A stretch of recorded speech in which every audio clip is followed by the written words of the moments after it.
नमस्कार दोस्तों, स्वागत है आपका न्यूज कसा इस यूट्यूब चैनल में। आज के इस वीडियो में हम देखने वाले हैं रामसर सम्मेलन के बारे में।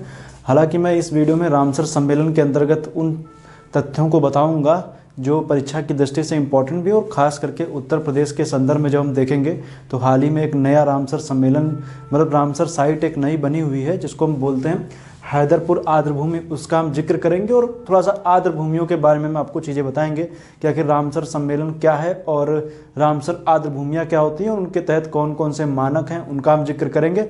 और आर्द्रभूमियों को लेकर के जो समस्याएं वर्तमान में देखने को मिल रही हैं कि आर्द्रभूमियाँ क्यों खत्म हो रही हैं उनकी हम चर्चा करेंगे और आर्द्रभूमियों के संरक्षण के लिए किए जा रहे प्रयासों की भी हम चर्चा करेंगे। तो काफ़ी इंपॉर्टेंट वीडियो रहने वाला है। इसमें हम आपको आर्द्रभूमियों की संख्या नहीं बताएंगे कि आखिर कौन कौन सी कहाँ पर स्थित है, वो आपका काम है। आप लोग देखिएगा तो मिल भी जाएगा, आपके पास कहीं ना कहीं नोट भी होगा, नहीं तो मैं एक स्क्रीनशॉट में उसको लगा दूंगा तो आप लोग उसको देख भी लीजिएगा।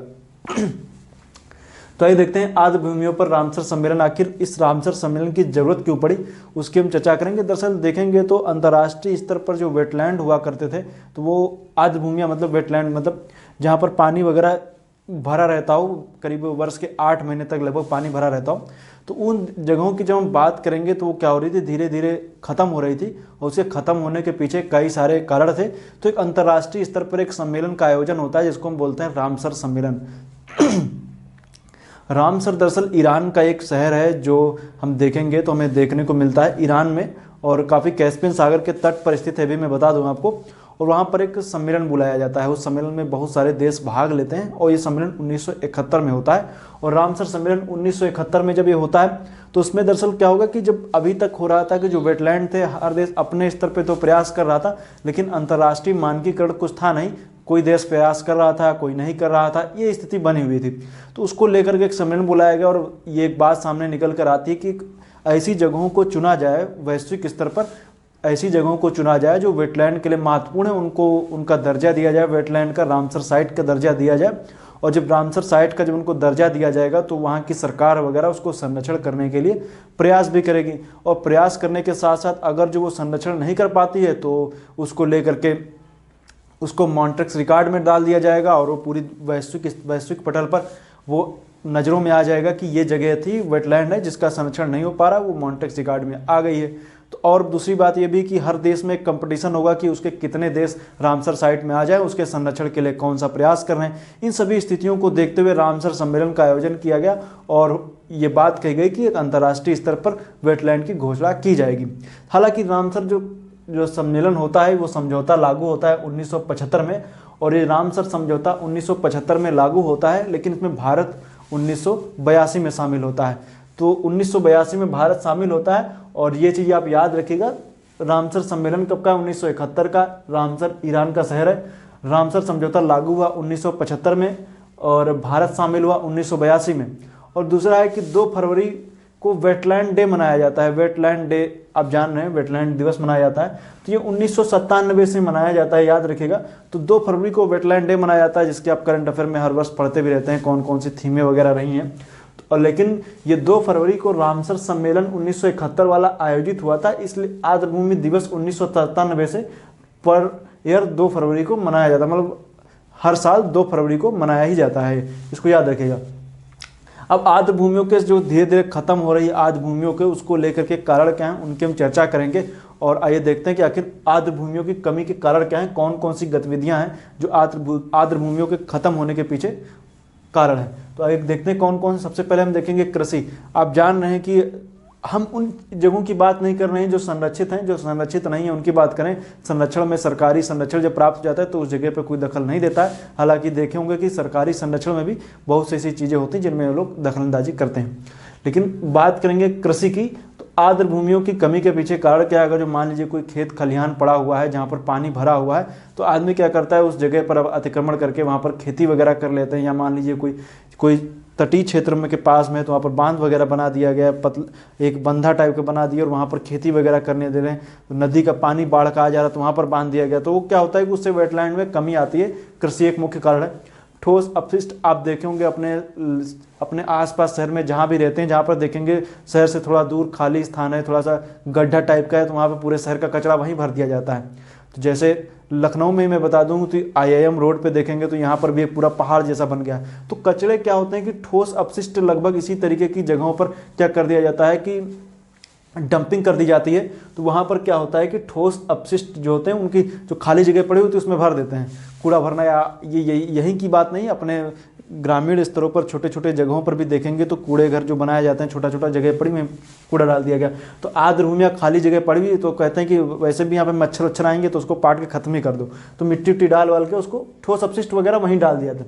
बाकी खनन, अगर जो कोई ऐसी जगह है जहाँ पर मिट्टी देखेंगे तो वहाँ पे मिट्टी का खनन होता है, कोई अगर धातु वगैरह पाई जा रही है या कुछ ऐसी स्थिति है तो खनन की स्थिति भी खूब बनी रहती है। तो वहाँ पर भी खनन वगैरह जब खूब होता है तो वो भी धीरे धीरे वेटलैंड खत्म हो जाते हैं। मत्स्य मछली पालना, अब जब बार बार जा के वहीं पे मछली पकड़ेंगे, जाल डाल देंगे, पूरी मछलियाँ निकाल ले जाएंगे तो उससे क्या होगा कि अगर जब इसके पीछे दरअसल पूरे इकोसिस्टम को समझना पड़ेगा।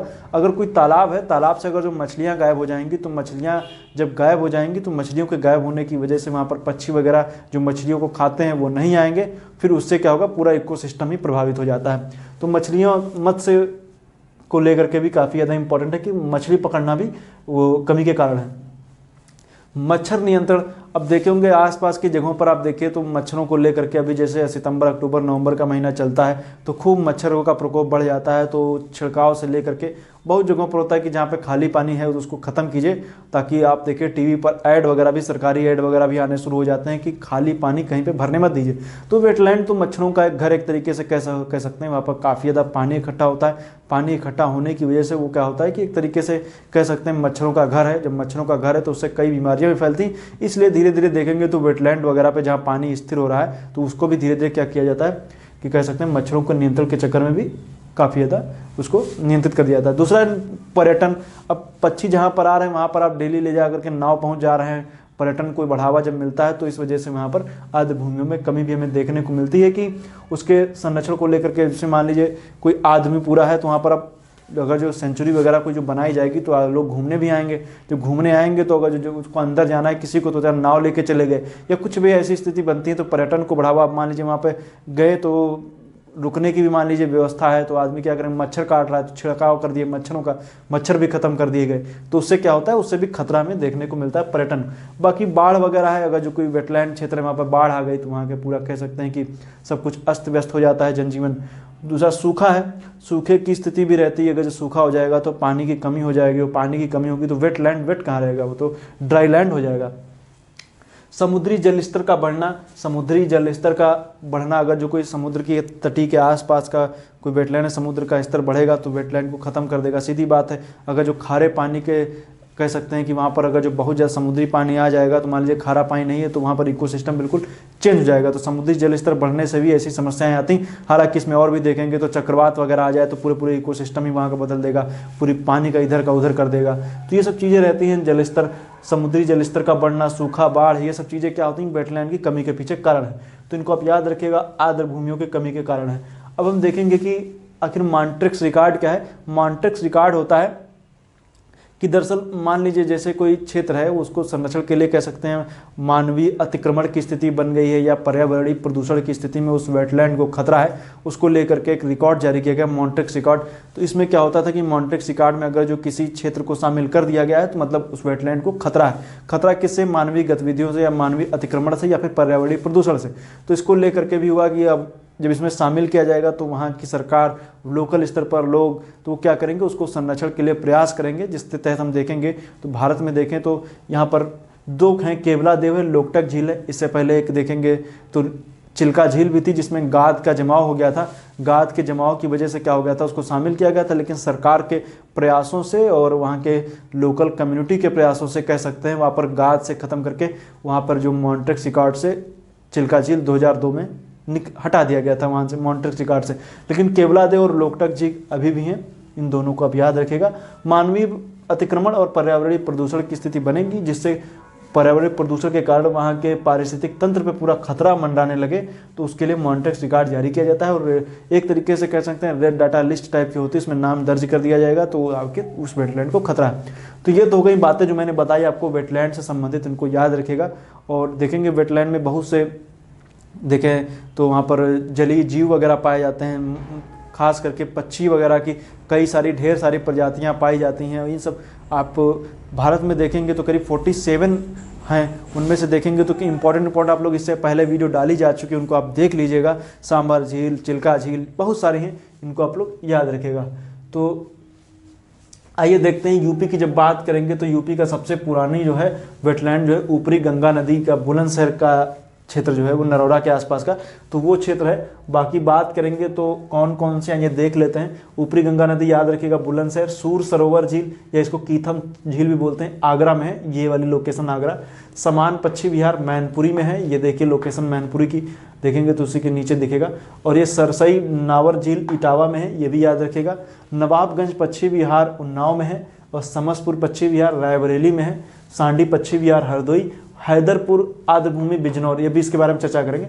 पार्वती अर्गा पक्षी विहार गोंडा में। तो इसको याद रखिएगा, इतनी सारी हैं जिनमें से आपको मोस्ट इंपॉर्टेंट हाल ही में परीक्षा में हो सकता पूछ ही लिया जाए, तो आपको याद रखना है हैदरपुर आर्द्रभूमि बिजनौर में है, याद रखिएगा। वहाँ पर सरकारी प्रयास कह सकते हैं एक तरीके से जो हैदरपुर आर्द्रभूमि है ये कृत्रिम रूप से बनाई गई एक कह सकते हैं झील टाइप की, इसको याद रखिएगा।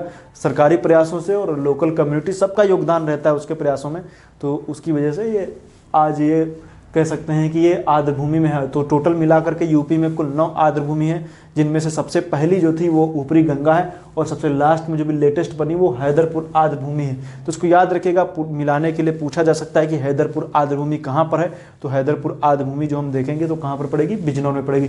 बिजनौर बिल्कुल बॉर्डर लाइन का जिला है, जो आप देखेंगे तो यहीं से गंगा नदी यूपी में प्रवेश करती है बिजनौर में। तो याद रखिएगा, इसके तुरंत बाद जाएंगे तो हरिद्वार वगैरह ये सब पड़ जाएंगे, तो बिजनौर आप याद रखिएगा, हैदरपुर आर्द्रभूमि बिजनौर में है। तो सांडी वगैरह ये सब जानेंगे, समान, सरसई और सूर सरोवर, सरसई नावर झील इटावा में है। तो इन सबको नवाबगंज पक्षी विहार उन्नाव, समसपुर पक्षी विहार रायबरेली, पार्वती अर्गा पक्षी विहार गोंडा, इन सबको आप याद रखिएगा। परीक्षा में इनसे कभी भी इससे प्रश्न पूछे जा सकते हैं, इसलिए इन सबको आप जरूर याद रखिएगा। तो आज के लिए फिलहाल इतना ही। उम्मीद करता हूँ वीडियो आपको अच्छा लगा होगा। पर्यावरण की प्लेलिस्ट में जाएंगे तो रामसर आर्द्रभूमियों के ऊपर मैंने एक वीडियो पहले ही बना रखा है, आप लोग उसको देखिएगा तो आपको चीज़ें और अच्छे से समझ में आ जाएंगी। हालांकि रामसर के ऊपर कई सारे वीडियो बनाए जा चुके हैं चैनल पे, तो प्लेलिस्ट विजिट करिए, आपको काफ़ी चीज़ें मिलने वाली हैं। आज के लिए इतना ही। वीडियो देखने के लिए एक बार पुनः एक बार बहुत बहुत धन्यवाद।